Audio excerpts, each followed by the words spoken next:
এই জিনিসটা কি বাঁশ নাকি আখ, এই নিয়েই আমি আজকে কনফিউজড হয়ে পড়েছিলাম। ওয়ালমার্টের এই ফ্রুটস অ্যান্ড ভেজিটেবলস সেকশনটায় এসে আমি রীতিমতো এই জিনিসগুলোকে দেখে অবাকই হয়ে গিয়েছিলাম। বিশ্বাস করুন, দূর থেকে এইগুলোকে দেখে আমি প্রথমে বাঁশই ভেবেছিলাম, পরে কাছে এসে এইভাবে ধরতেই বুঝলাম যে ও মা, এ তো বাঁশ নয়, এ তো আখ। আর আমি বুঝবই বা কি করে বলুন তো, আমি তো এত মোটা আখ আগে কখনোই দেখিনি।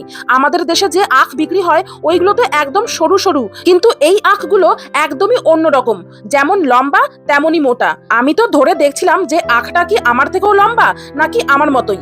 তারপর দেখলাম যে না, আখগুলো আমার থেকে হাইটে খানিকটা ছোট, তবে খুবই মোটা। দেখুন, আমার হাতের মুঠো পুরো ভর্তি হয়ে গেছে, এত মোটা। পরে জানলাম যে এই দেশে আখ সাধারণত ক্যারিবিয়ান ও সাউথ আমেরিকা থেকে আমদানি করা হয়। ঠান্ডা আবহাওয়ার কারণে কানাডায় আখ চাষই হয় না, তাই এইগুলো পুরোপুরি ইম্পোর্টেড।